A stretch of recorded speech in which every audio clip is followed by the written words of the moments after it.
se trouve sur la forêt de Saint-Georges-du-Vièvre. On l'appelle la forêt de Launay puisqu'on est en bordure d'un château qui s'appelle le château de Launay.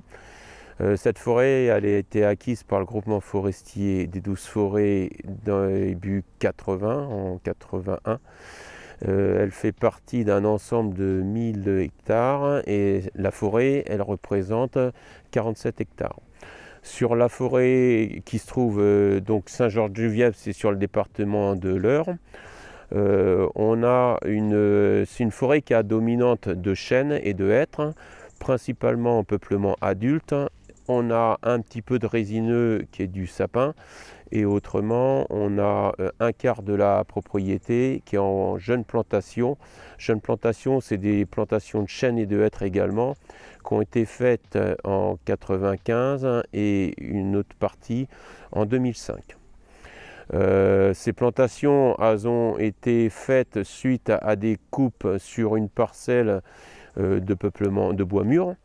Donc comme les bois étaient arrivés à maturité, on les a exploités et par la suite on a fait donc tout ce qui est le programme de reboisement avec girobroyage, nettoyage du sol, préparation à la plantation et ensuite des travaux de dégagement et on les verra tout à l'heure.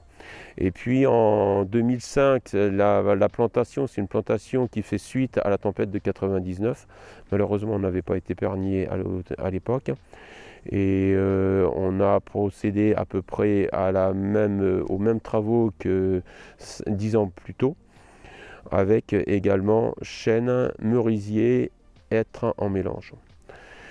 Sur le peuplement adulte, on fait des interventions, on fait des coupes à rotation à peu près de 10 à 15 ans en fonction de la croissance des arbres, où on enlève en général à peu près 10% du volume sur pied.